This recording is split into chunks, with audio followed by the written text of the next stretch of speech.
रञ्जनशलाकया चक्षुरुन्मीलितं येन तस्मै श्रीगुरवे नमः।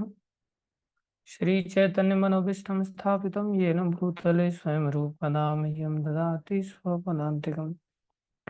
वन्देऽहं श्रीगुरुं श्रीयुतापदकमलं श्रीगुरुन् वैष्णवांश्च श्रीरूपं साग्रजातं सगणा रघुनाथान्वितं तं सजीवं साद्वैतं सावधूतं परिजनसहितं कृष्णचैतन्यदेवं श्री राधा कृष्ण पदान सैगन ललिता श्री विशाखान्वितांश। हे कृष्ण करुणा सिंधु दीनबंधो जगतपते गोपेश गोपीकांत श्री राधा कांत नमस्तुते। तप्त कांचन गौरंगी राधे वृंदावनेश्वरी वृषभानुसुते देवी प्रणमामि हरिप्रिय। वाञ्छाकल्पतरुभ्यश्च कृपा सिन्धुभ्येव च पतितानां पावनेभ्यो वैष्णवेभ्यो नमो नमः। जय श्री कृष्ण चैतन्य प्रभु नित्यानंद श्री अद्वैत गदाधर शिवासादि गौर भक्तवृंद। हरे कृष्ण कृष्ण कृष्ण हरे हरे हरे राम राम राम हरे हरे। हरे कृष्ण कृष्ण कृष्ण हरे हरे हरे राम राम हरे हरे। हरे कृष्ण कृष्ण हरे हरे हरे राम राम हरे हरे। गुरुवे गौरचंद्र राधिकाय तदालय कृष्णाय कृष्ण भक्ताय तद्भक्ताय नमो नमः।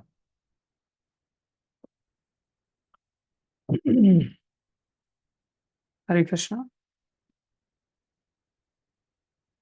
सभी भक्तों का हार्दिक अभिनंदन है, स्वागत है। गुरु वैष्णव की दया से हम लोग भगवद गीता के अंतर्गत भूमिका पर चर्चा कर रहे हैं। और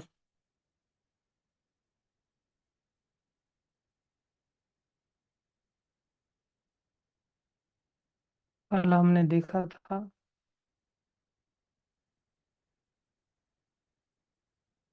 कि हमें अपने जीवन को कुत्ते बिल्लियों की तरह समय नष्ट करने में नहीं लगाना चाहिए। कुत्ते बिल्ली जिस प्रकार से इस विषय को नहीं समझ सकते, हमारे साथ ऐसी दशा नहीं, हम चाहें तो समझ सकते हैं। मनुष्य जीवन की महत्ता को हमें समझना चाहिए। मनुष्य जीवन की महत्ता कैसे समझी जा सकती है, बोले वैदिक निर्देशन के अंतर्गत। जब हम शास्त्र के निर्देशन को स्वीकार करते हैं, बिना शास्त्र के हम नहीं समझ सकते। उसमें भगवत गीता समस्त वेदों का सार बताया था। और जब हम वेदों के अंतर्गत आ जाते हैं तो हमें कुछ नियम कानून भी पालन करने होते हैं, क्योंकि हमें कुछ सुविधा दी जा रही है तो उसके अनुसार कुछ नियम भी दिए जाते हैं। हमको चाहिए कि हम अपनी इच्छाओं के अंतर्गत नियमों को उल्लंघन ना करें, नियमों का पालन करना होगा। जो नियमों के पालन के अनुसार जीवन जीता है वो व्यक्ति धर्म का पालन करता है। वो जानता है कि उसके लिए ये धर्म है और ये अधर्म है, और वो सतोगुण के अंतर्गत आ जाता है। सतोगुण की ये व्यक्ति की पहचान ही होती है कि वो ज्ञान के आधार पर कार्य करता है, जैसे हम कल बता रहे थे। और उसको बिल्कुल समझ होता है कि धर्म और अधर्म क्या है। रजोगुणी व्यक्ति अपनी इच्छा के अधीन होने के कारण धर्म अधर्म में भेद नहीं कर पाता, कंफ्यूज रहता है। कभी वो धर्म को धर्म मान लेता है तो कभी कभार अधर्म को धर्म मान लेता है। ऐसा ही कभी धर्म को अधर्म मान लेता है। इस प्रकार से वो धर्म अधर्म में हमेशा ही पजल बना रहता है उसके जीवन में। वो रजोगुणी व्यक्ति की पहचान होती है। दूसरे शब्दों में उसकी इच्छा के अंतर्गत जो चीज आ जाए और वो अगर धर्म के अंतर्गत है तो उसे स्वीकार कर लेता है।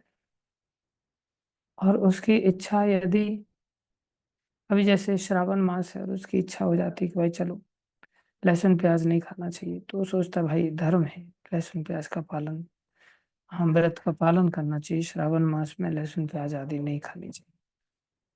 तो जैसे ही श्रावण मास खत्म हो जाता है वो फिर लहसुन प्याज का खूब धड़ल्ले से सेवन करता है। तो उसके लिए उस समय में सोचता है कि अब मेरे लिए कोई जरूरी नहीं कि मेरे को लहसुन प्याज का त्याग करना ही पड़ेगा। तो धर्म अधर्म को लेकर के वो कंफ्यूज रहता है। और जो तमोगुनी व्यक्ति होता है उसकी पहचान होती है कि वो धर्म को अधर्म मानता है और अधर्म को धर्म मानता है, क्योंकि वो पागलों जैसी हरकत करता है। उसकी चेतना ही विपरीत होती है। तो उस विपरीत चेतना में धर्म अधर्म का उसको विपरीत अर्थ दिखाई देता है। जैसे कोई व्यक्ति घर बार छोड़ करके भगवान की शरण में चला जाए तो उसको वो अधर्म मानेगा, उसको लगेगा अरे कितना बड़ा बुरा काम कर दिया इसने भाई, माता पिता भाई बंधु पत्नी बच्चे सबको छोड़ करके चला गया, ये तो बहुत बड़ा अधर्मी है। लोग गलत मानते हैं। ऐसा तमोगुनी लोगों के साथ होता है। तो ऐसा रजोगुण तमोगुण सतोगुण तीन प्रकार के गुण होते हैं। और इन गुणों के आधार पर आहार भी तीन प्रकार का होता है। शास्त्र के अनुसार जो खाना खाया जाए प्रसाद लिया जाए वो सतोगुनी आहार, इच्छा के अनुसार जो भोजन लिया जाए वो रजोगुनी आहार, और पागलों की तरह कोई भी चीज खाई जाए उसे तमोगुनी आहार कहते हैं। जैसे तम्बाकू खाना, जैसे गुटखा खाना, जैसे मांस खाना। कई बार लोग क्या करते हैं ना, मंदिर में रहते तो मांसाहार वगैरह नहीं करते, और गांव में जाते हैं जब मेला लगता है तो हम मेले में मांस खा लेते हैं। तो बोले अभी हम मेले में जा रहे हैं।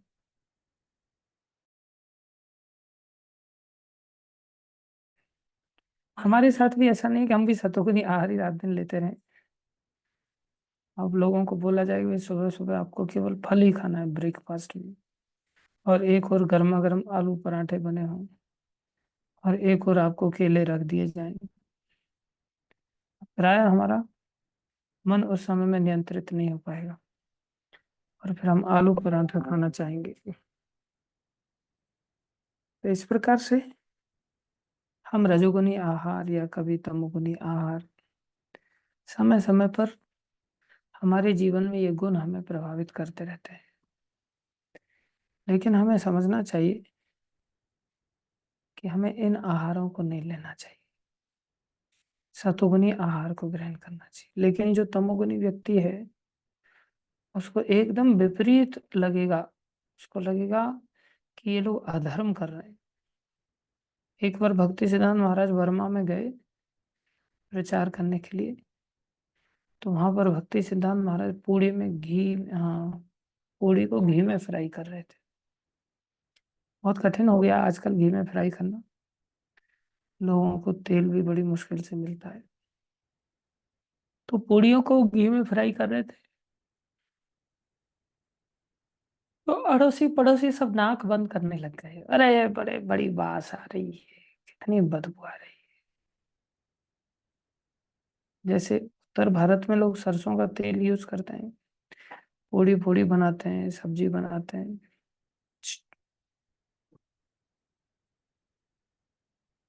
पूड़ी पूड़ी बनाते हैं, तो कुछ लोगों को सरसों के तेल में से दुर्गंध आती है, अरे महक आ रही है बोले सरसों के तेल में से। और उनको डालना चल जाता है जिसमें चर्बी वगैरह मिली रहती है, उसमें महक नहीं आती। तो बर्मा में जब भक्ति सिद्धांत महाराज गए तो वहां पर जब पूड़ियां तल रहे हैं तो सब अड़ोसी पड़ोसी नाक बंद करके गुजर रहे, ये लोग कहाँ से आ गए, क्या खाते हैं ये लोग, ये लोग, हाँ, कितनी दुर्गंध आ रही है। होता है ऐसा।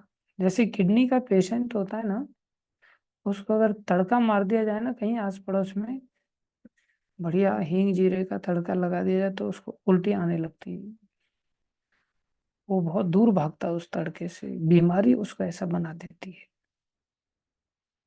ऐसे ही तमोगुण हमको ऐसा बना देता है, इसकी वजह से हमें घी में दुर्गंध आने लगती है। और वो बर्मा के लोग, वो क्या करते हैं, बोले वो लोग छिपकली को पानी में थोड़ा सड़ाते हैं, और पानी में सड़ाने के बाद थोड़ा सा वैसे ही घिन तो आ रही है, लेकिन सीखने समझने के लिए बहुत जरूरी है। छिपकली को लेकर के मार करके छिपकली को पानी में सड़ाते हैं, और लंबे समय तक जब छिपकली सड़ जाती है, फिर उस छिपकली को निकाल करके बाहर फेंक देते हैं। फिर जैसे हम नींबू निचोड़ते हैं ना अपने भोजन के ऊपर, ऐसे वो लोग छिपकली का पानी डालते हैं चावलों के ऊपर, सब्जी के ऊपर, और फिर कहते वाह क्या टेस्ट है।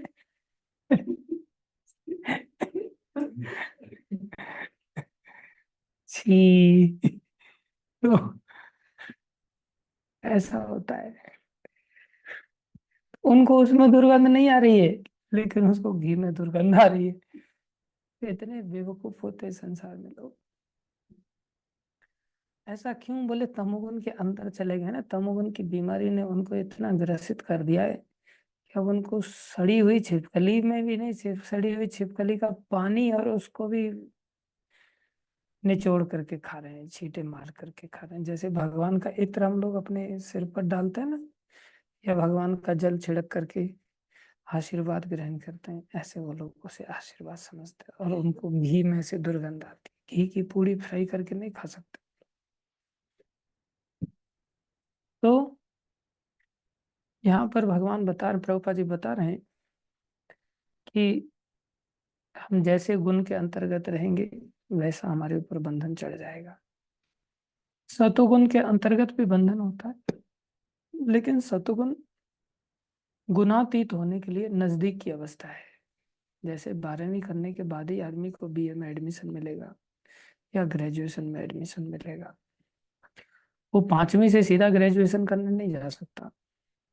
ऐसे ही तमोगुनी रजोगुनी व्यक्ति भगवान का सीधा शुद्ध भक्ति नहीं कर सकता, गुणातीत भक्ति नहीं कर सकता।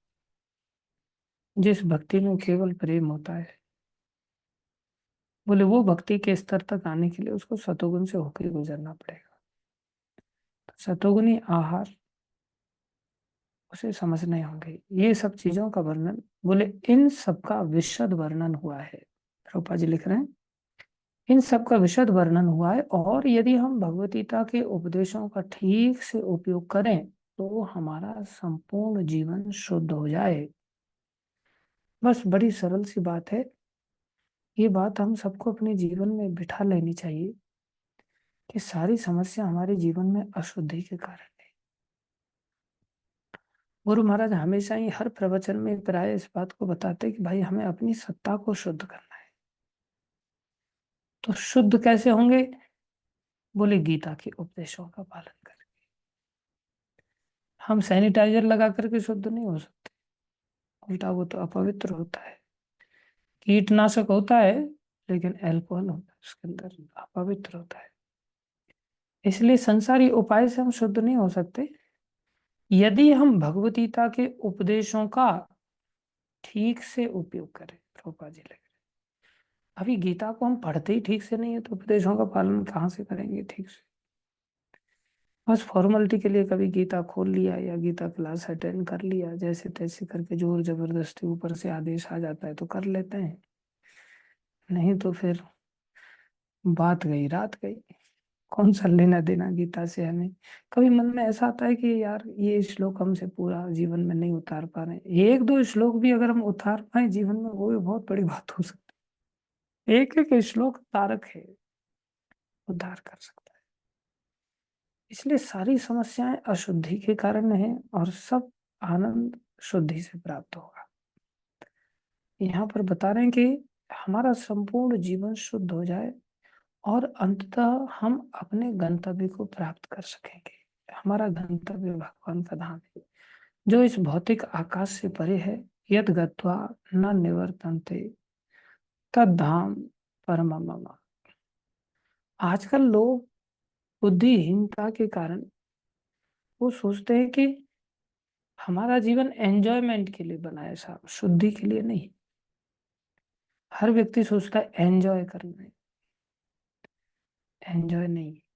एंजॉय तो भगवान के धाम में संभव हो, संसार में एंजॉय संभव ही नहीं। इसलिए एंजॉय के लिए व्यक्ति क्या चाहता है, कोई अपने जो ऊपर किसी प्रकार का बोझ नहीं चाहता। हर व्यक्ति सोचता है सब काम दूसरे लोग कर लें और हम फ्री बैठे रहे। हम क्या रहें, फ्री रहे बस। जबकि आचार्य बताते हैं कि जो फ्री टाइम है ना, ये हमारे लिए लिबर्टी नहीं है, ये हमारे लिए डेंजर है। क्योंकि खाली दिमाग शैतान का दिमाग।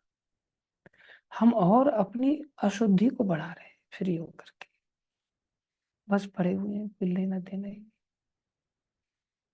तो जब तक हम ऐसी वृत्ति को अपना रहे ना, और हम क्रियाशील नहीं हो पा रहे हैं, तब तक हम बहुत खतरे के अंदर घुसते चले जा रहे हैं।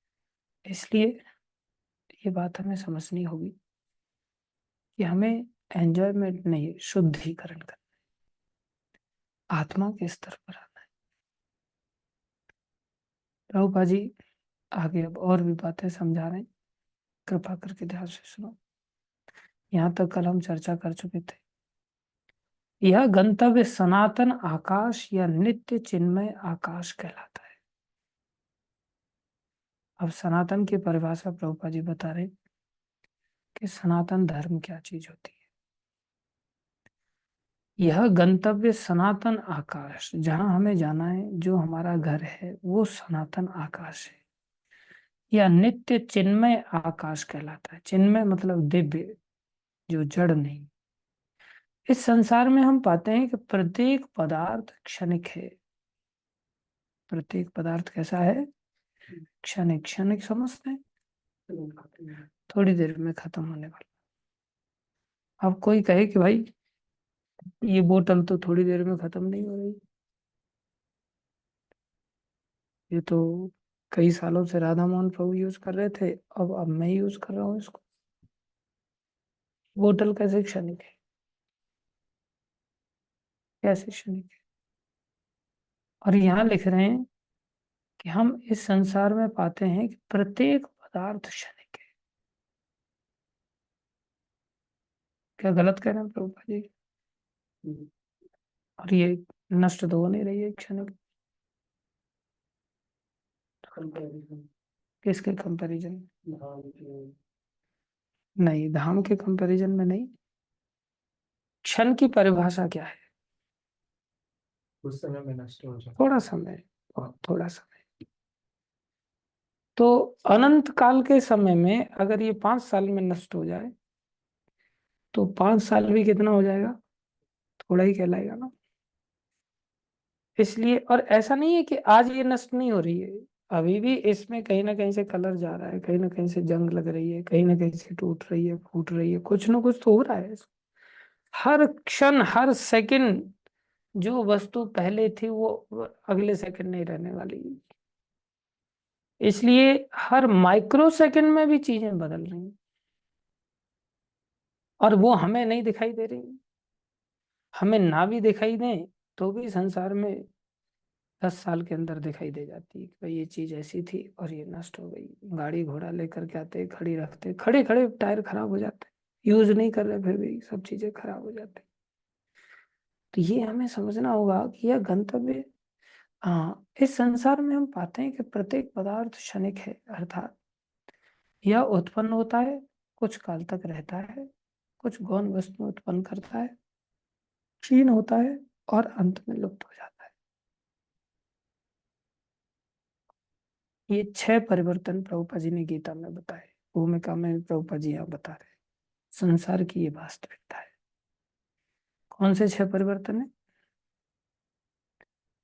कोई भी चीज संसार में पैदा होती है, जैसे हम लोगों ने जन्म लिया, तो 6 परिवर्तन कौन कौन से? पहला जन्म लेना, फिर दूसरा वृद्धि, बढ़ते हैं। मौत, एकदम जन्म लेते ही मौत नहीं हो जाती, जन्म मृत्यु जरा व्याधि ऐसा नहीं। 6 परिवर्तन संसार में किसी भी चीज में देखे जाते, जनरली जीव के अंदर देखे जाते।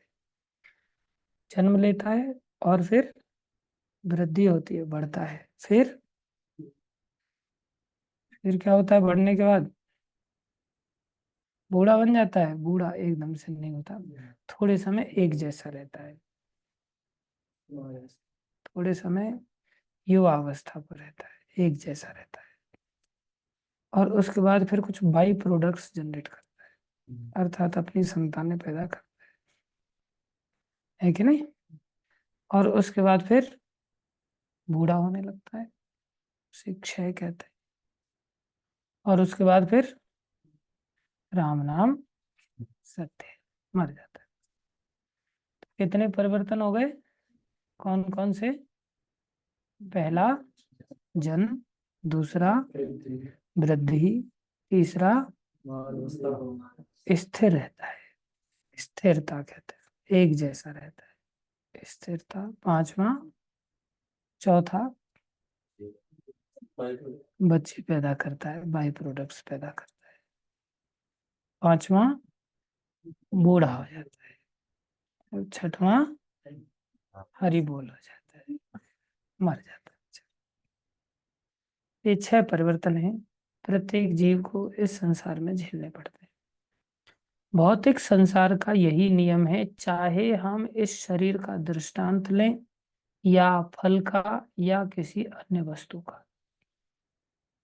कोई भी फल हो, कोई भी वस्तु हो, प्रायः हर वस्तु पैदा होती है और थोड़े समय रहती है और उसके बाद नष्ट हो जाती है। अपने आप धीरे धीरे धीरे धीरे चीजें नष्ट हो जाती है कि नहीं?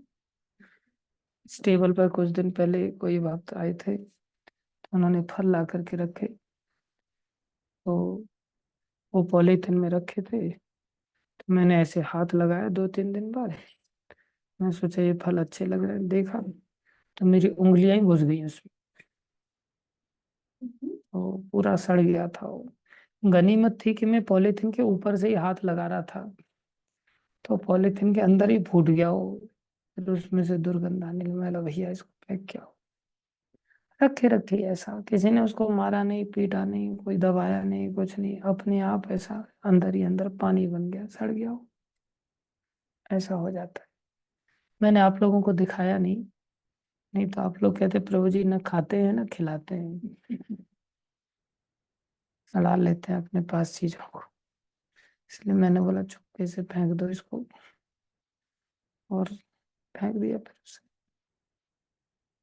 खैर, भौतिक संसार का ये नियम है, चाहे हम शरीर का दृष्टांत लें या फल का या किसी अन्य वस्तु का।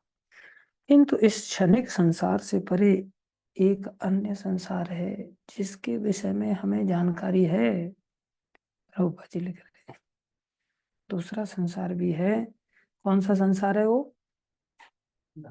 धाम, भगवान का धाम, उसे वैकुंठ धाम कहते हैं। ये संसार है जहां पर ऐसा होता है, और दूसरा संसार है वहां ऐसा नहीं होता। वहां फल भी बिना फ्रिज के ही कभी खराब नहीं होते। यहाँ तो फ्रिज में भी रखे रखे खराब हो जाते, लंबे समय तक फ्रिज में रख दो तो वो भी सड़ जाते। भगवान के धाम में सब दिव्य है, बड़ा आनंद है। इसलिए संसार का बहुत ज्यादा हेडक नहीं उठाना चाहिए। नासतो विद्यते भावो न अभावो विद्यते सतः। ये संसार असत है, यहाँ कोई चीज टिकने वाली नहीं, और जो सत्य वस्तु है उसका कभी नाश नहीं होता, जो भगवान का धाम है। तो लक्ष्य हमारे दिमाग में बैठ जाना चाहिए, हम अपने आप को शुद्ध कर लें बस। कैसे शुद्ध करेंगे? भक्ति करके। कैसे शुद्ध करेंगे? भगवत गीता के उपदेशों का ठीक से पालन करके। और गीता में क्या बताया? गीता कह रही है सर्वधर्मान परित्यज्य, सब छोड़ दो और मेरी शरण में आ जाओ। मेरी शरण में आने का अर्थ क्या है? भगवान ने कहा तत्विधि प्रणिपातेन परिप्रश्नेन सेवया, मेरे में और गुरु जी में कोई अंतर नहीं है। जो आचार्य हैं, आचार्य माम विजानीया, आचार्य को मैं, मेरे आचार्य को मुझसे अलग मत मानना। आचार्य मैं ही हूँ, गुरु मैं ही हूँ। इसलिए बोले मेरी शरण में आ जाओ, मतलब आचार्य की शरण में चले जाओ, है कि नहीं। तो आचार्य की शरण में, गुरु जी की शरण में चले गए, तो हमें क्या करना, बोले गुरु जी की बात को ठीक से पालन करना ही गीता के उपदेशों को ठीक से पालन करना कहलाता है कि नहीं। तो हमें इतना बुद्धिमान होना चाहिए कि गुरु जी हमें कहें वो हमें करना चाहिए। प्रभुपा जी हम सुबह कथा में बता रहे थे, प्रभुपा जी जब भारत आए तो उनके साथ एक अच्युतानंद प्रभु आए और एक रामानुज प्रभु आए। तो अच्युतानंद प्रभु बड़े समर्पित व्यक्ति थे, बहुत अच्छी तरह से भक्ति करते थे। तो जैसे जैसे प्रभुपा जी कहते थे वैसे वैसे चलते थे। रामानुज प्रभु थोड़े वैसे नहीं चलते थे। रामानुज प्रभु ने बाल बहुत बढ़ा रखे थे, दाढ़ी बहुत बढ़ा रखी थी और दीक्षा ले रखी थी। और रामानुज प्रभु को ये व्यवहार देख करके प्रभुपा जी सीधा सीधा नहीं बोल पा रहे थे, भाई तुम ये हटा दो। उन्होंने अच्युतानंद प्रभु को बोला, तेरा मित्र है, उसको बोलता क्यों नहीं है, वो दाढ़ी फाड़ी कटा दे, इस कौन का नाम खराब होता है। हम इतने बड़े समाज में उत्थान लाने का प्रयास कर रहे हैं, जब हमारे लोग इस चीज को ठीक से पालन नहीं करेंगे तो दूसरे लोग देख करके कैसे पालन करेंगे। तो ये बात रामानुज जी को अच्युतानंद जी ने कहा। तो अच्युतानंद जी, नहीं नहीं, मेरे कितने काले घुंघराले वाल हैं, कितनी मेरी बढ़िया दाढ़ी है, कितना अच्छा लग रहा है। तो उसने नहीं उड़ाए, बाल नहीं कटाए उसने। लोग कई बार कहते हैं हम तो मंदिर में रहते हैं, हम भी भक्त हैं, हमें कोई भी व्यक्ति ने दास नहीं बोलना चाहिए, नाम नहीं बोलना चाहिए, प्रभु कहना चाहिए, है कि नहीं। ऐसा होता है। एक लड़का था, तो नया नया जुड़ा था वो।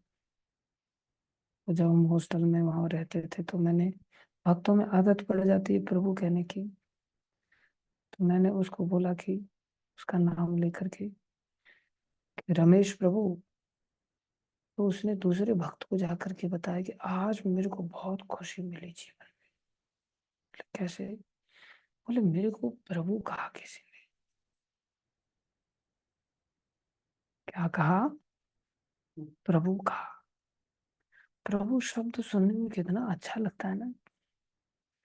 नहीं तो लोग नाम बिगाड़ देते हैं, रमेश भी ठीक से नहीं बोलते, रमेश के पीछे जी लगाना तो दूर की बात है, रम्या इधर इधर आ, है कि नहीं। लेकिन अगर कोई रमेश प्रभु बोल दे, ओ हो, कितना अच्छा लगता है।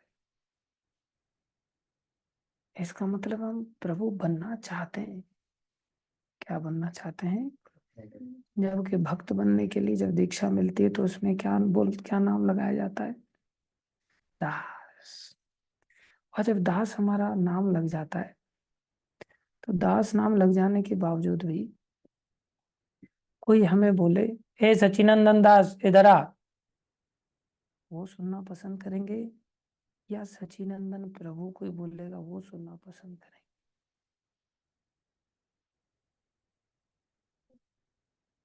क्या सुनने की इच्छा होती है अंदर से, दास या प्रभु। प्रभु, क्या इच्छा होती है तेरी, प्रभु या दास। ये तो क्लास में कह देते लोग ऐसे, मन में अंदर से तो भैया प्रभु सुनने की इच्छा होती। कोई भी व्यक्ति दास कह दे तो हो कितना चुभेगा, जबकि नाम क्या मिला है, दास। प्रभु कोई कहे तो हमें शर्म के मारे चुल्लू और पानी में डूब जाने का प्रयास करना चाहिए, आइडियली। लेकिन भक्त अमानना मानते हैं, वो मान देते हैं, और हम मान लेने के लिए बैठे रहते हैं। और उसमें भी अगर किसी ने जी लगा दिया, ओहो, इतने बढ़िया लड्डू फुट, प्रभु जी, जी लगा दिया तो कितनी खुशी मिलती है। खाली प्रभु से काम नहीं चलता, जी और लग जाए तो कितना आनंद आता है। तो हम दास बनने जा रहे थे या प्रभु जी बनने के लिए जा रहे थे? तो कई बार दीक्षा लेने के पश्चात हमारी चेतना और गड़बड़ हो जाती है। वो भक्त ने अपना दाढ़ी कटाया ही नहीं, बड़े बाल सिर के कटाए ही नहीं, और उसको लग रहा है कि मेरे को तो बहुत सुंदर लग रहा हूँ। प्रभुपा जी उसको बोले, लेकिन प्रभुपा जी सीधा नहीं बोले। फिर मैगजीन में निकला था हरिदास ठाकुर का हीराबाई के उद्धार का प्रसंग। उसमें फोटो छपा था हीराबाई का। हीराबाई पहले वेश्या थी, जैसे कई बार फोटो छपते हैं ना कि हीरोइन अभी भक्त बन गई, पहले ऐसी थी। तो पहले मॉडलिंग करती थी, उसका एक फोटो आएगा और दूसरी साइड दूसरा फोटो आएगा। अभी कैसे माला जप रही है। ये पहले बिजनेसमैन था, अब देखो अब कैसा ये भक्त बन गया है, माला जपते हुए, तिलक लगाते हुए। पहले टपोरी कपड़े पहनता था, अब सभ्य कपड़े पहनता है, धोती कुर्ता पहनता है, बिजनेस भी करता है।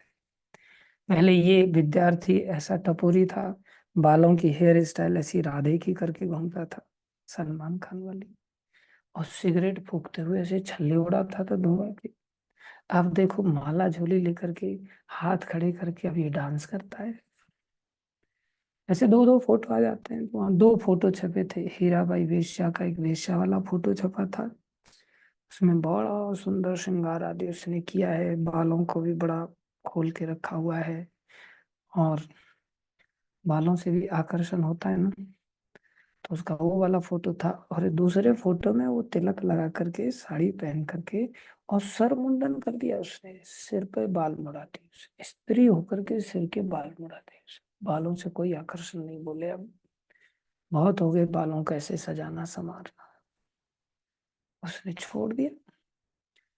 तब प्रभुपा जी ने वो मैगजीन पकड़ा दिया, एक दिन बुला करके, किसको, किसको बुलाया, माता जी को। अरे मैगजीन में वो फोटो निकला था, प्रभुपा जी ने रामानंद जी को बुलाया, दिखाया, ये लो जिनकी दाढ़ी और बाल थे ना, ये लो, कुछ समझ आ रहा है? तो बोले हाँ समझ आ रहा है, पहले ही वेश्या थी अब भक्त बन गई है। और कुछ समझ आ रहा है? बोले भक्तों की कृपा से भक्त बन जाते लोग। और कुछ समझ आ रहा है? बोले हाँ, इसने बढ़िया, आप पहले अलग तरह के कपड़े पहनती थी, अब थोड़े सभ्य कपड़े पहन ली। और कुछ समझ आ रहा है? फिर वो सोचने लगे प्रभुपा जी क्या सुनना चाहते हैं, क्या समझाना चाहते हैं, और थोड़ा घूर के देखने लगे, तब पता ओ तेरी, तो इसके तो बाल हैं पहले वाले फोटो में, और इस साइड वाले फोटो में बाल ही गायब हो गए। तब प्रभुपा जी को अचानक से समझ आया कि ओहो, पहले वाले फोटो में हरी टी शर्ट पहनी हुई है इसने, और इस वाले फोटो में इसने बिल्कुल साड़ी पहन लिया है। पहले वाले फोटो में इसने काली टी शर्ट पहनी है, और इधर इसने बढ़िया साड़ी पहन लिया है। ऐसे एक फोटो में रंग बिरंगी सी टी शर्ट पहनी है, और उसमें साड़ी पहन लिया है। तो प्रभुपा जी को, प्रभुपाद इन्होंने बाल मुंडन कर दिया है। बोले तुम कब करेगा?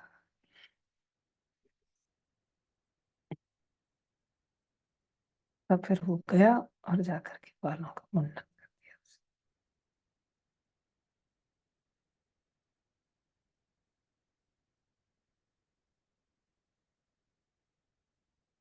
बाल कम से कम छोटे तो किए जा सकते विद्यार्थी जीवन में, बड़े बाल शोभा नहीं देते।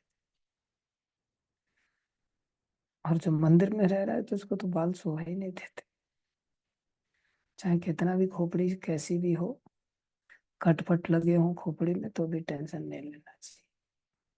क्योंकि मान सम्मान के लिए जीने के लिए थोड़ी आए हम यहाँ। यहाँ तो हम अहंकार का नाश करने के लिए आए। हमें पता है कि हम शरीर है ही नहीं, है कि नहीं? तो उन्होंने मुंडन कर दिया, लेकिन 8 दिन बाद फिर से निकल के आ गए, फिर मुंडन नहीं किया। कुछ ऐसे होते हैं जिनकी पूंछ को पाइप में डाल दो और फिर लंबे समय के बाद निकालो तो भी फिर टेढ़ी हो जाती है तुरंत। कुछ प्रजातियां ऐसी होती हैं। ऐसा हमें नहीं बनना चाहिए। हमें अपने जीवन को शुद्धि के रास्ते पर आगे बढ़ाना पड़ेगा। तो हमें ठीक से पालन करना चाहिए उपदेशों का। प्रभुपाद जी यहाँ लिख रहे हैं, किंतु इस क्षणिक संसार से परे एक अन्य संसार है जिसके विषय में हमें जानकारी है, संसारी लोगों को जानकारी नहीं कि इससे परे भी एक संसार है।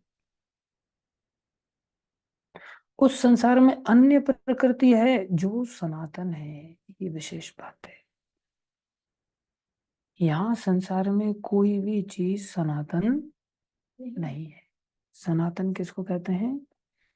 सनातन कहते हैं जिसका न शुरुआत है और न अंत है, उसको क्या कहते हैं? सनातन। ये सृष्टि में क्या स्थिति है? सब चीजों का शुरुआत है और सब चीजों का अंत है। ये यहाँ की प्रकृति है, वहां की प्रकृति ऐसी नहीं। यहाँ दुख की शुरुआत है तो दुख का अंत भी है। फिर यहाँ सुख की शुरुआत है, फिर सुख का अंत भी है।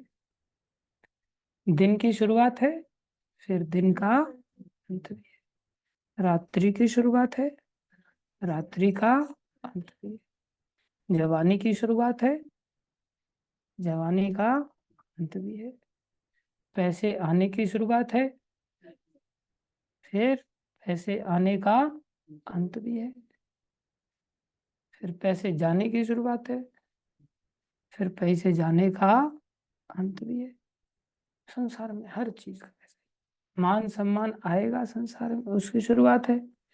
फिर एक दिन प्रधानमंत्री होकर के भी रिटायर हो जाएंगे, कोई कुर्सी की भी पूछने वाला नहीं। ये संसार की प्रकृति। जीव को भी सनातन बताया गया है, हम सब भी सनातन हैं। और इस संसार से परे दूसरा जो संसार है वो भी सनातन है। तो फिर हमारा घर कौन सा होगा? ये वाला या वो वाला? वो। और अभी तो हमने यहाँ पर भी अपना मंदिर को घर नहीं बनाया है।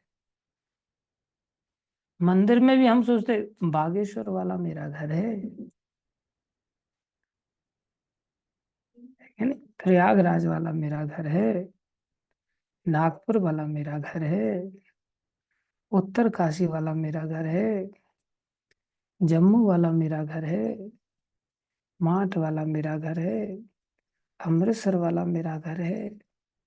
ऐसे हमारे दुनिया, महाराष्ट्र वाला मेरा घर है, जलगांव वाला मेरा घर है, परदेसी वाड़े वाला मेरा घर है। ऐसे सब लोग संसार में उसी को अपना घर मानते हैं। कैसी बड़ी बेवकूफी है, एकदम पागल है ये। दिमाग से ये बात निकलने का नाम ही नहीं लेती, जबकि मर जाएंगे तो सब छोड़ करके जाना पड़ेगा। लेकिन दिमाग में कैसा घर कर गया है, इसे कहते हैं पागल होना। जो है नहीं फिर भी मानना, है कि नहीं? पागल खाने में एक बार जवाहरलाल नेहरू गए तो वहां पर एक व्यक्ति से मिले तो बोले, हाँ। जवाहरलाल नेहरू को व्यक्ति पूछता, कौन है आप? बोले, I am prime minister of India, मैं भारत का प्रधानमंत्री हूँ। ऐसा जवाहरलाल नेहरू जी ने कहा, वो थे भी। तो वो पागल कहता है, मैं जब यहाँ आया था ना मैं भी ऐसे ही बोलता था, बोले इसलिए मेरे को यहाँ डाला गया, आपको भी इसीलिए पकड़ के लाया गया है क्योंकि वो वो था नहीं, लेकिन अपने आप को कह रहा था कि मैं प्रधानमंत्री हूँ। ऐसे ही हम लोग भी है नहीं इस संसार के, फिर भी कह रहे नहीं मेरा घर ये वाला। इसे क्या कहेंगे? पागल कहेंगे कि नहीं? पागल लोग हैं। और पागल भी पागल खाने में हो तो कम से कम वहाँ इलाज भी हो। हम पागल हैं और पागल खाने में नहीं। रास्ते में भटक रहे हैं, बहुत बुरी दशा है हमारी। इसलिए मन करता है कई बार किसी व्यक्ति को मंदिर में लेकर के भी आया जाए ना, जो कि आध्यात्मिक जगत की एम्बेसी है। एम्बेसी समझते हैं, दूतावास। जहाँ कोई चला जाता है तो उसको, जिस देश का दूतावास है उसको वहां पहुंचाने की वो सुविधा करता है। तो मंदिर दूतावास है, वहां आ जाएंगे हम, तो वहां से हमारे लिए वापस अपने घर जाना आसान हो जाएगा। लेकिन मंदिर से भी लोग टिकट निकालना चाहते, बोले मैं टिकट निकाल करके, और मेरा घर तो हरिद्वार वाला है, मेरा घर तो देहरादून वाला है, मेरे को तो उस घर में जाना है, मेरा वो वाला घर है।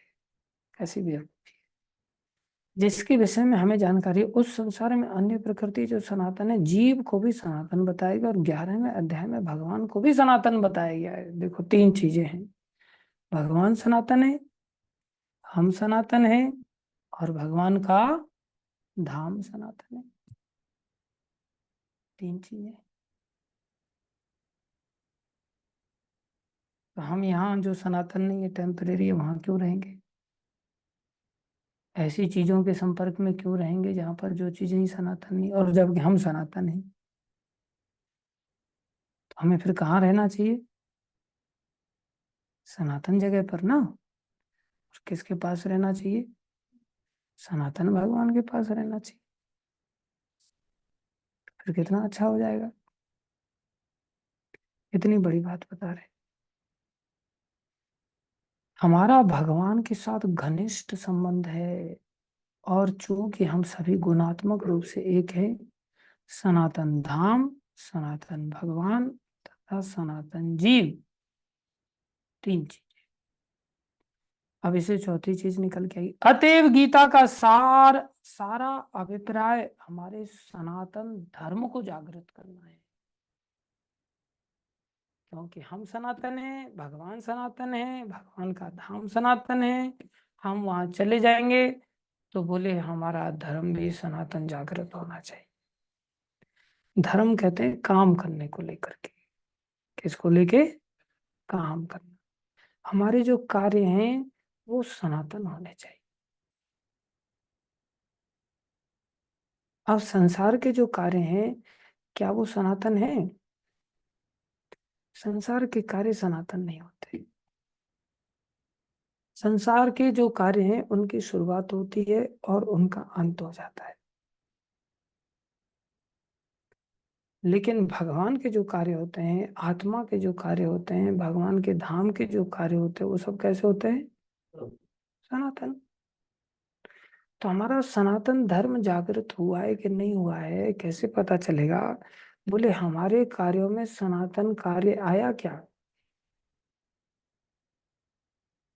अभी जैसे बचपन में हम स्कूल में जाते हैं पढ़ने के लिए, तो एक समय ऐसा आता है कि नहीं, कि स्कूल की शुरुआत करते हैं हम, और फिर स्कूल का अंत हो जाता है, स्कूल को छोड़ देते हैं। तो क्या स्कूल की पढ़ाई सनातन हो गई? नहीं। फिर कॉलेज में जाते हैं पढ़ने के लिए, फिर कॉलेज को भी छोड़ देते हैं। तो क्या फिर वो पढ़ाई सनातन होगी? नहीं। फिर हम पढ़ाई को ही छोड़ देते हैं, ना स्कूल की ना कॉलेज की कोई पढ़ाई नहीं। अब फिर पैसा कमाना चालू कर देते हैं, नौकरी चालू कर देते हैं। क्या फिर नौकरी सनातन होती है संसार में? नहीं। नौकरी के जो काम है वो भी बदलते रहते हैं। अब ये बूढ़े हो गए साहब, अब इनको रिटायर कर दो, बस बेस्ट। ये काम के नहीं रहे, काम छोड़ना पड़ जाता है। पहले हम विद्यार्थी थे, फिर हम नौकर बन गए, फिर हम पापा बन गए, फिर हम बाबा बन गए, और फिर राम नाम सत्य, शरीर भी नहीं है सनातन, तो शरीर भी छोड़ दिया। तो हमारा कोई भी कार्य संसार से संबंधित जो है वो सनातन कार्य नहीं। लेकिन जब हम भक्ति मार्ग में आते हैं तो हम लोग भगवान का नाम जप करते हैं। तो जब नाम जप करते हैं तो ऐसा होता है कि 5 साल नाम जप करना पड़ेगा, फिर छोड़ देना। ऐसा होता है क्या? नहीं। बोले जब पिता पिता बन जाओगे तब छोड़ देना, ऐसा होता है क्या? नहीं। बोले जब दादा बन जाओगे तब छोड़ देना, ऐसा होता है? बोले बीमार हो जाओ तब छोड़ देना, ऐसा होता है? नहीं। बोले मरने के समय में तो अब पीछा छोड़ो, बोले नहीं, मरते समय भी जप करना पड़ेगा। क्योंकि कैसा कार्य है ये? सनातन कार्य है। इसको हमें जागृत करना है। हमारा ऑक्यूपेशनल ड्यूटी, हमारी जो ड्यूटी जो शाश्वत हो, जैसे मंगल आरती करना, ये हमारा सनातन है। ऐसा नहीं कि संडे को छुट्टी दे दी जाएगी भाई, कोई छुट्टी नहीं। अब बताओ सनातन कार्य में आनंद आता है कि नहीं आता है? मंगल आरती में आनंद आता है कि नहीं? जिस दिन जप नहीं करते उस दिन कैसा लगता है? और जिस दिन जप कर लेते उस दिन अच्छा। जिस दिन मंगल आरती मिस हो जाती उस दिन कैसा घटिया लगता है? और जिस दिन मंगल आरती कर लेते उस दिन, जप कर लेते उस दिन अच्छा लगता है, डांस कर लेते उस दिन अच्छा लगता है। अब गीता पढ़ना, कोई ऐसा मैंने गीता पढ़ ली अब मैं हाथ नहीं लगाऊंगा, कभी ऐसा होता है? बाकी किताबों की तरह अगर कोई कहे ये भी तो किताब ही है, लेकिन जितनी बार गीता को पढ़ोगे आपको नया नया चीज सुनने को मिलेगा, समझने को। क्योंकि ये कैसा ग्रंथ है? सनातन। इसलिए बदलता, ये बात हमें अपने दिमाग में बिठानी पड़ेगी। कोई आदमी सोचता है अरे मेरा बहुत बड़ा मकान आ गया साहब, क्या वो सनातन है? बहुत बड़ी गाड़ी मिल गई साहब, सनातन है क्या? बहुत बड़ी पोस्ट मिल गया, मैं IAS अधिकारी बन गया, सनातन है क्या? नहीं। हम क्या हैं? सनातन। तो हमारे कार्य कैसे हमें आनंदित करेंगे? सनातन वाले कार्य करें। सीधी सी बात है, बाकी सब झुंझुना है। जैसे बच्चे को झुंझुना पकड़ा दिया, तो अब क्या जीवन भर झुंझुना सनातन है क्या? जीवन भर झुंझुना ही बजाएगा क्या? नहीं।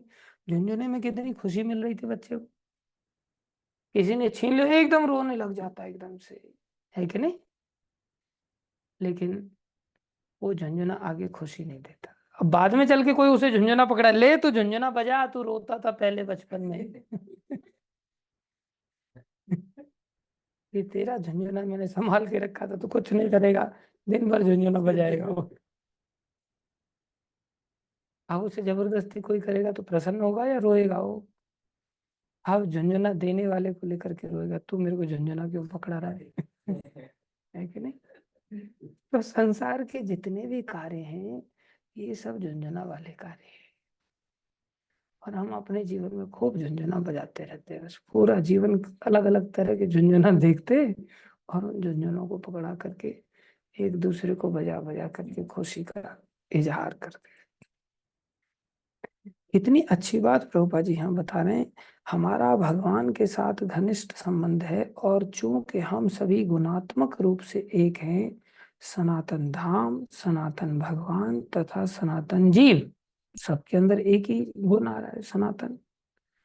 अतएव गीता का सारा अभिप्राय, गीता का एक ही उद्देश्य है, हमारे सनातन धर्म को जागृत करना, जो कि जीव की शाश्वत वृत्ति है। वृत्ति माने बरतना, वृत्ति मतलब जीवन जीना।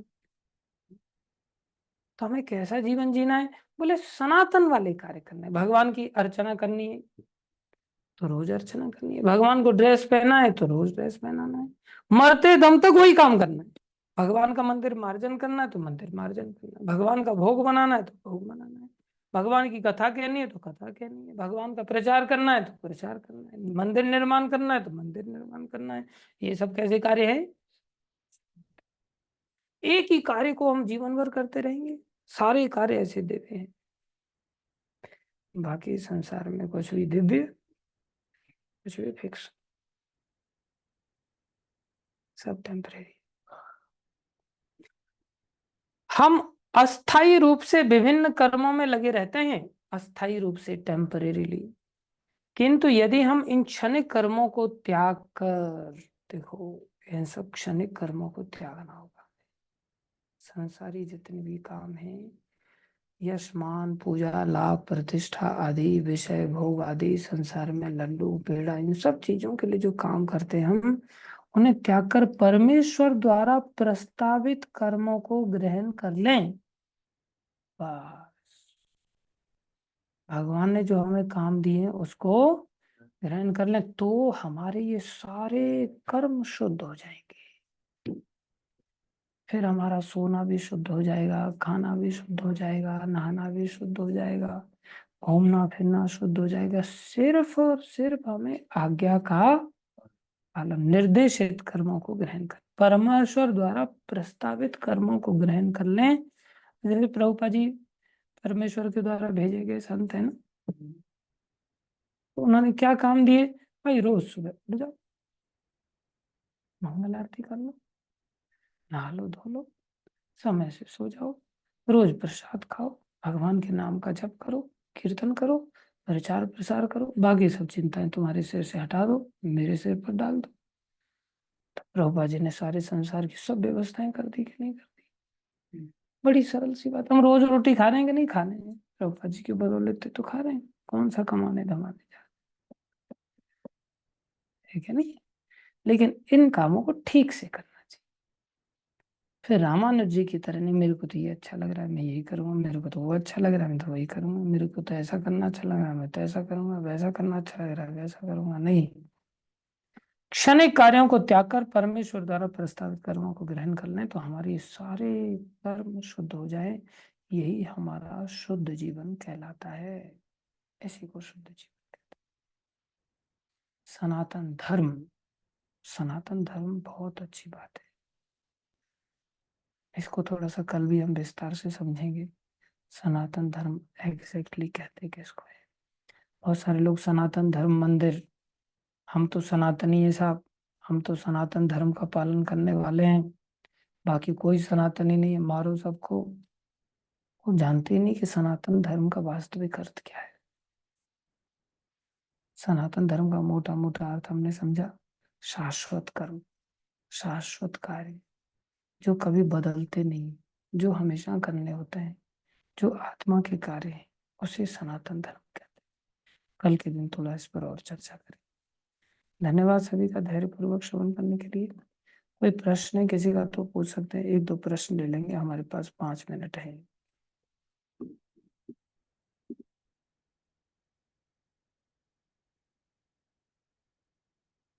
यस राम गुप्ता जी।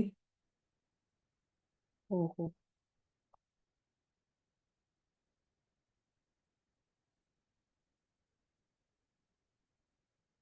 हरे कृष्ण प्रभु जी। हरे कृष्णा। मेरा एक क्वेश्चन था कि अरे प्रभु जी, मेरा कैमरा ना बहुत ब्लर ब्लर आता है, अगर आपको दिक्कत नहीं तो मैं स्टार्ट करूंगी। कोई बात नहीं, प्रभु पूछिए।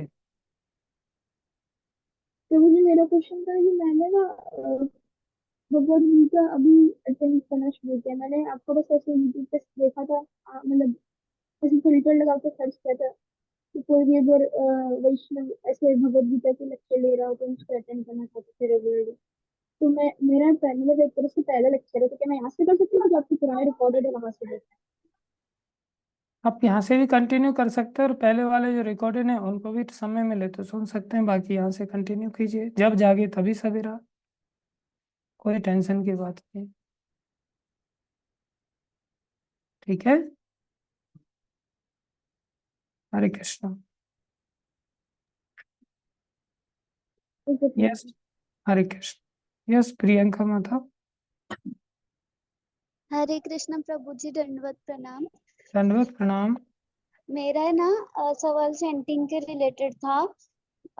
चैंटिंग मतलब ऐसा मैंने सुना है बहुत सारे लेक्चर्स में कि हमारे चैंटिंग में ना टेस्ट होना चाहिए, मतलब उस स्वाद आना चाहिए, वो भाव होना चाहिए। और दूसरी तरफ मैंने सुना है कि हमारे चैंटिंग में प्रेयर्स होना चाहिए। तो दोनों चैंटिंग में क्या अंतर है और हमारा एक्चुअल चैंटिंग कैसा होना चाहिए? हम्म देखो, हमारी चैंटिंग में टेस्ट होना चाहिए, लेकिन टेस्ट आएगा कैसे? जब भगवान टेस्ट देंगे तब आएगा ना। हम उसमें ऐसा तो नहीं, टेस्ट नहीं आ रहा चलो थोड़ा नींबू निचोड़ लेते हैं, टेस्ट नहीं आ रहा है थोड़ा सा काला नमक डाल लेते हैं, टेस्ट नहीं आ रहा है थोड़ा सा घी में फ्राई कर लेते हैं, ऐसा तो हम टेस्ट नहीं बढ़ा सकते ना। टेस्ट तो भगवान देंगे तो आएगा, टेस्ट भगवान नहीं देंगे तो नहीं आएगा। तो टेस्ट लाने के लिए हमें भगवान से प्रे करना पड़ेगा। हे प्रभु आप मेरे को रुचि दे दीजिए, मेरे पास तो टेस्ट आ नहीं रहा है क्योंकि मेरी जीभ बीमारी से ग्रसित हो गई है, इसलिए मेरे को अब मेरी, हाँ हरि नाम में टेस्ट तो है, लेकिन क्या है मेरी जीभ खराब हो गई है। जैसे कई बार होता है ना, हाँ हाँ, जीभ कई बार सुन्न पड़ जाती है, कुछ ऐसा आइटम हम खा लेते हैं। हाँ, जैसे आप कभी शहद खाओ, शहद खाने के बाद जीभ एक प्रकार से सुन्न पड़ जाती है, फिर उस पर कोई चीज डालो तो इतना एकदम से पता नहीं चलता। तो ऐसे ही जॉइंडिस की अवस्था में गन्ने का जो रस है वो अपने आप में टेस्टी है, लेकिन हमें लीवर की बीमारी हो गई है, उसके कारण अब गन्ने का रस हमें मीठा नहीं लगेगा। ऐसे ही बुखार में हमें, हाँ लगता तो है कि बुखार कब आएगा कब आएगा, इतने दिन हो गए मेरे को बिस्किट खाने को नहीं मिले, फल खाने को नहीं मिले, घर वाले कोई देते ही नहीं मेरे को, बीमार हो जाते उन्हीं को देते, तो बोले मैं बीमार कब हो जाऊंगा तब जाके मेरे को खाने को मिलेगा। जब खाने को मिलता है तो कोई चीज़ अच्छी नहीं लगती। तो हमारी बीमारी के कारण जीभ खराब हो जाती है।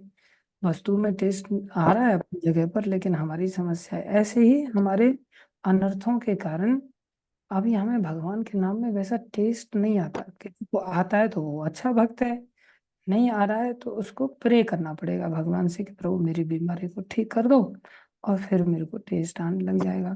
और टेस्ट आएगा तो फिर और ज्यादा प्रे करेंगे कि हे प्रभु और ज्यादा टेस्ट दे दो।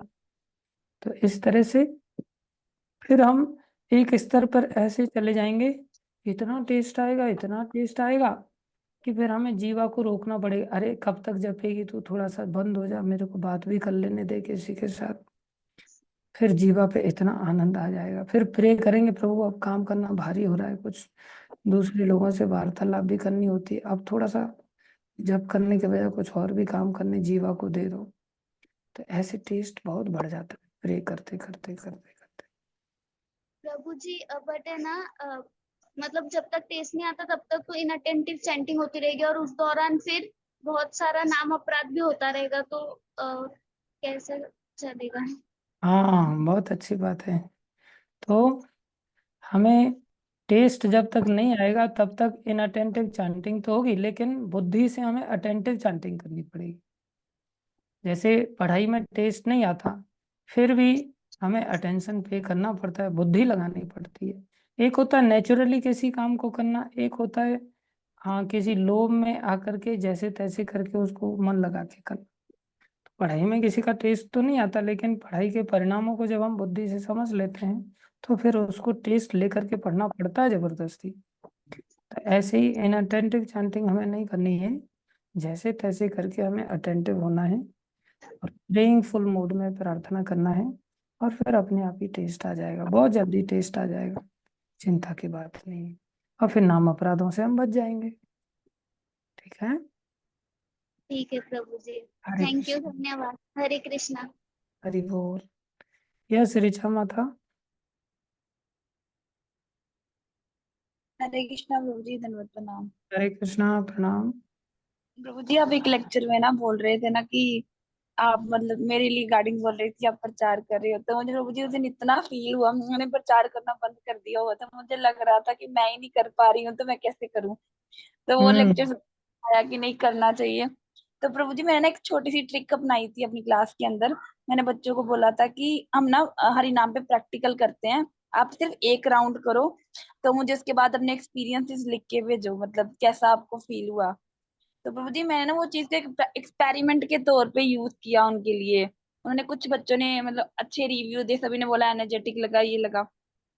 तो मेरे मन में ये चीज आ गई, मैंने हरि नाम को एज एक्सपेरिमेंट उनके सामने एक्सप्लोर किया, तो प्रभु जी वो मुझे तो नहीं नाम अपराध लगेगा, मेरी तो मतलब इतनी है नहीं अवस्था, तो मैं उस चीज को कैसे करूंगी, अगर ये चीज को कैसे आगे बढ़ा सकते हैं, ये भी थोड़ा बता दीजिए। हम्म। कोई नाम अपराध नहीं लगेगा। येन केन प्रकारेण, जैसे तैसे करके। इसलिए महाप्रभु ने कहा, खाई थे सोई थे उठी थे वैसी थे, यथा तथा नाम ले, देश काल नियम नहीं, सर्व सिद्धि होए। तो कोई नियम कानून ऐसा है ही नहीं जिसकी वजह से हमें नाम अपराध ऐसा लगेगा। कोई चिंता की बात नहीं है। हमें जैसे तैसे करके, छल करके भी दूसरे से अगर नाम जपाना पड़े तो जपाना चाहिए, उससे मंगल ही होता है। हम इंटरनली तो जानते हैं कि भाई नाम में शक्ति है, लेकिन बच्चे लोगों को कल्टीवेट करने के लिए हम ऐसा बोल सकते हैं कि भाई हम तुम्हारे ऊपर एक्सपेरिमेंट कर रहे हैं, कोई दिक्कत नहीं। आदमी रसगुल्ले को चाहे एक्सपेरिमेंट के तौर पे खाए, या समझदारी के साथ खाए, या घृणा के साथ खाए, रसगुल्ला मुंह में जाएगा तो अच्छा ही लगेगा ना। फिर वो बिना एक्सपेरिमेंट के भी खा ही लेगा ना। टेंशन की क्या बात है, ठीक है। जी। तो प्रभु जी फिर इस चीज को मैं कंटिन्यू करूँ ना प्रभु जी? 2-4 दिन हाँ से ना बिल्कुल बिल्कुल, पूरे अमृतसर पे एक्सपेरिमेंट कर दो एकदम से, ओ जितना प्रभु ज्यादा जी, ना एक्सपेरिमेंट कर। मेरी मॉर्निंग में कंप्लीट नहीं हो रही थी, शायद मुझसे उठा नहीं जा रहा था, थोड़े हेल्थ इश्यूज थे। तो मैं लेट उठ रही और चैंटिंग मेरी इवनिंग में कंप्लीट हो रही थी। तो मैंने बच्चों को ना ये फिर बोलना बंद कर दिया, मुझे आ रहा था कि मेरी नहीं हो रही तो बच्चे कैसे मानेंगे, कैसे हम्म, करेंगे, ये चीजें हो रही थी। तो कोई नहीं, सुबह चालू कर दो, अभी कोई चिंता नहीं। जी Prabhu ji, thank you so much for your guidance. Hare Hare Krishna Prabhu ji. Krishna, Hari बोल। यस इंदिरा माता जी, आपकी तबीयत पानी ठीक है?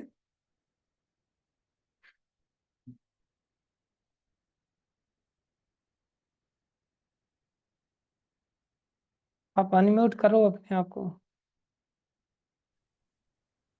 हरे कृष्णा प्रभु जी, सादर हरे दंडवत कृष्णा, प्रणाम। प्रणाम माता जी। प्रभु जी आपकी कृपा से, आपके आशीर्वाद से थोड़ी सी तो अभी ठीक हो चुकी हूँ। पर प्रभु जी मैं ये इसी से रिलेटेड क्वेश्चन पूछना चाहती हूँ कुछ कि इस स्वास्थ्य खराब होने के कारण कुछ दिन मैं ना तो मंगल आरती कर पाई ना चैंटिंग कर पाई, क्योंकि उठ बैठना भी बहुत मुश्किल हो गया था मेरे लिए।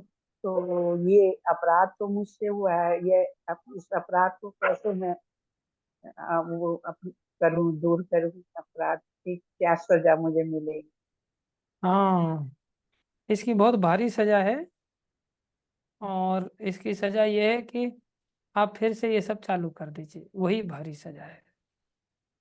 भक्ति जी रसामृत सिंधु में यही लिखा है कि कोई व्यक्ति से भक्ति छूट जाए तो भक्ति का प्रायश्चित यही है कि उसे फिर से भक्ति अच्छी तरह से चालू कर देनी चाहिए, और संकल्प लेना चाहिए कि दोबारा मेरे से ये छूटे नहीं। भगवान से प्रार्थना जी करना प्रभु जी। चाहिए। इसलिए भक्ति जी सबसे प्रभु बड़ा जी। वरदान है। तो जी यही प्रभु चालू जी। कर दीजिए फिर से, बस ठीक है। आपका आशीर्वाद बना रहे प्रभु जी, बस मैं तो यही चाहती हूँ कि आप मेरे पास अगर बस आशीर्वाद की शुभकामनाएं खान हो तो मैं तो सबको लुटा दूं, मेरे पास आशीर्वाद है ही नहीं ना। है प्रभु जी। आप मेरे पास कोई जानते ताकत नहीं, नहीं है। आपके पास बहुत बड़ी शक्ति है, आप हमको क्या? ठीक कर सकते हैं, ऐसे नहीं। हाँ जी, एक मिनट, आपके देख रहा पास हूँ मैं इधर, मेरे पास शक्ति दिखाई नहीं दे रही मेरे को कहीं भी। शक्ति दिखाई नहीं देती है प्रभु जी, वो तो अच्छा, अंतर मन में आपकी शुभकामनाएं जो आप देखो भाई, सुन वचन लो से सुन लो, बोले। शक्ति मेरे अंदर है, आप मेरे को हल्के में मत लेना कोई भी। अंदर की शक्ति है मेरे को, आप लोगों को दिखाई नहीं दे रही, मेरे को भी नहीं दिखाई दे रही है, इसलिए मेरे को अभी तक पता नहीं था। अब मैं सबको नहीं सीधा प्रभु कर जी दूंगा, है। मेरे को पता चल गया कि मेरे अंदर में शक्ति है। ठीक है। ठीक। हाँ, प्रभु जी धन्यवाद, प्रभु जी धन्यवाद। हरे कृष्ण प्रभु जी। यस, वंदना माता जी।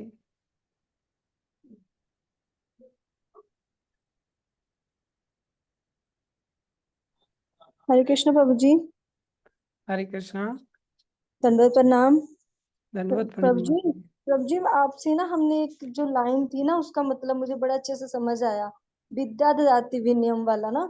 तो हम्म। हमें लगा कि हमने जिंदगी भर अभी मतलब 40+ हो गए, लेकिन हमें भक्ति तो करते करते जा रहे हैं, लेकिन ना हमारे में विनम्रता है। हम मतलब माला करते हैं, लेकिन जैसे साधु संत बात करते हैं ना, जहाँ जहाँ प्रभु जी बात करते हैं कि थोड़ा मिठास होती है, हमारी वाणी में मिठास है ही नहीं है। मतलब वही हार्श मतलब सबके साथ है। तो हम तो भक्तों की भी मतलब समझो बेइज्जती करा रहे हैं कि भगत बने हैं लेकिन भगत करते नहीं है। तो ये विनम्रता कैसे आएगी प्रभु जी? बड़ा सरल है माता जी, ज़्यादा टेंशन लेने की जरूरत नहीं है। हाँ, आप यहाँ कभी देहरादून आ जाइए, हमारे पास शहद रखा रहता है।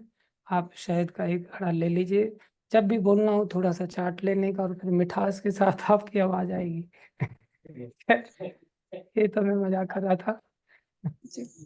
बाकी वास्तव में जब हम सत्संग करते हैं और भजन करते हैं और समझ करके भजन करते हैं, भक्तों के सानिध्य में रहते, तो धीरे धीरे धीरे धीरे ये परिवर्तन आता है और हमारे हृदय से फिर वो कड़कपन चला जाता है। हमारा हृदय अंदर जो कठोर था वो पिघलना चालू हो जाता है। जब पिघलना चालू हो जाता है तो फिर बहना चालू हो जाता है वो। जब यहाँ हृदय बहता है तो यहाँ से आंसू बहते हैं। जब यहाँ से आंसू बहते हैं तो हृदय यहाँ गला रुक जाता है और फिर रुंधे हुए गले से धीरे धीरे मीठी मीठी बातें निकलती हैं। तो बड़ा सरल है, हमें हृदय को थोड़ा सा पिघलाना पड़ेगा। और अनेक जन्मों का बड़ा कठोर हृदय है ये, बड़े प्यार से इसको दुलारना पड़ेगा। देखो ना, हमारे आचार्य अपने ही मन को कई बार ऐसी बातें समझाते हैं कि हमारे एक आचार्य वो कह रहे, अरे दुष्ट मन, तू मेरे कह रहे मेरे प्यारे मन, तू कितना अच्छा है, लेकिन तेरे से एक गड़बड़ हो रही है। क्या? तू गधे के पेशाब में खुद भी स्नान कर रहा है और जल रहा है और मेरे को भी जला रहा है। ऐसा मत कर तू। तो अपने मन को भी कितना प्यार से समझा रहे। वैसे आचार्य भक्ति करने से ऐसी भावना को प्राप्त कर लेते हैं, हमारे अंदर भी ऐसा भक्ति करने से ऐसा स्वभाव आएगा। लेकिन ये ढोंग वाला स्वभाव नहीं होना चाहिए जो मेरे अंदर है। मैं लोगों को बहुत मीठा मीठा बोलता हूँ, लोग कहते हैं मीठा मीठा बोलता हूँ, लेकिन बाकी समय में कोई मेरे पास फटकने की हिम्मत नहीं करता। सबको डर लगता है, कमरा खोलें नहीं खोलें, अंदर जाएं नहीं जाएं, क्या करें क्या नहीं करें। ये दर्शाता है कि मेरे अंदर अभी वो मिठास नहीं है। वो मुंह से ऊपर से बोलना अलग बात है, मेरी तरह अंदर हृदय से ऐसा कि हर व्यक्ति एकदम से खिंचा चला आए और हम हर एक व्यक्ति को अपने सानिध्य प्रदान कर सके, हर एक व्यक्ति को भगवान की शरण में ला सके। ऐसी मिठास आएगी धीरे धीरे, जरूर आएगी। प्रभु जी ठीक है? आशीर्वाद दीजिए। आशीर्वाद की फिर वही समस्या आ गई, अभी मेरे को शक्ति पता चली है, जैसे ही मेरे को अनुभव में आ जाएगी मैं भेज दूंगा आपका आशीर्वाद। ठीक है? हरे कृष्ण। हरे कृष्ण प्रभु जी। हरे कृष्ण। धन्यवाद सभी भक्तों का धैर्यपूर्वक श्रवण करने के लिए। We will end here. Srila Prabhupada की जय, भगवान की वाणी भगवतीता की जय, श्री गुरु महाराज की जय, अनंत कोटि वैष्णव वृंद की जय, आप सब भक्तों की जय।